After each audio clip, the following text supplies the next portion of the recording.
வணக்கம். நான் தமிழாளி Kennedy Jacqueline பேசுகிறேன். இன்றைய தலைப்பு பாரதியாரும் காந்தியடிகளும். ஒருமுறை பாரதியாரும் காந்தியடிகளும் ஒருவர் சந்திக்கின்றனர். ஆனால் இவர் யார் அவர் யார் என்று அவரவர்களுக்கு தெரியாது. அவர் வந்து நிமிர்ந்த நன்னடையும் அப்படியே முண்டாசும் கட்டிக்கிட்டு அப்படியே கோட்டு போட்டுக்கிட்டு வந்து நிற்கிறாரு. யார்? பாரதியார். நம் மண்ணில் பிறந்த மைந்தன் வீறு நடை போட்டு கொண்டு வந்து நிற்கிறார். காந்தியடிகள் நம் தேச தந்தை எப்படி இருக்கிறார்? ஒரு கோல் வச்சுக்கிட்டு ஒரு வேஷ்டி கட்டிக்கிட்டு நிற்கிறார். ரெண்டு பேரும் உட்கார்ல.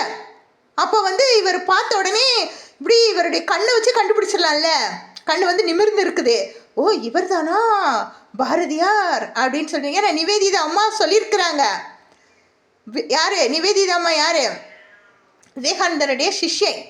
அவங்க சொல்லியிருக்கிறாங்க, அந்த தென்னாட்டில் ஒரு பாரதி அதிக பிரசங்க மாதிரி ஒருத்தர் இருக்கிறாரு. அவருக்கு எல்லாமே தெரியும், எல்லா மொழிகளும் தெரியும், ஐநா சபையிலே வந்து பேசக்கூடிய திறன் உடையவர் அப்படின்னு.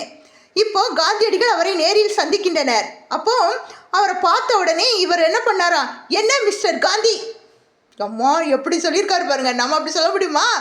என்ன மிஸ்டர் காந்தி என்று கூறினாராம். சரி இருப்பு கொண்டாராம். உடனே அவரை பாராட்டிட்டாரு. அம்மா நம்ம மிஸ்டர் சொல்லிட்டோமே அப்படின்னு சொல்லிட்டு ஒரு பாராட்டு பாடல் பாடியிருக்காரு பாருங்க.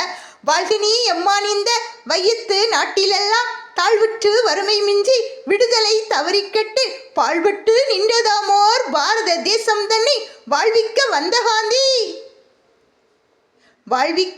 காந்தி மகாத்மா வாழ்க வாழ்க என்றார்.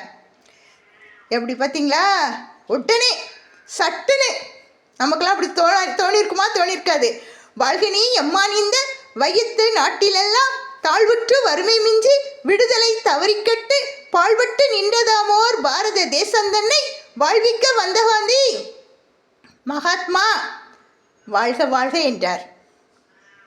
நன்றி, வணக்கம். லைக் பண்ணுங்கள், ஷேர் பண்ணுங்கள், சப்ஸ்கிரைப் பண்ணுங்கள்.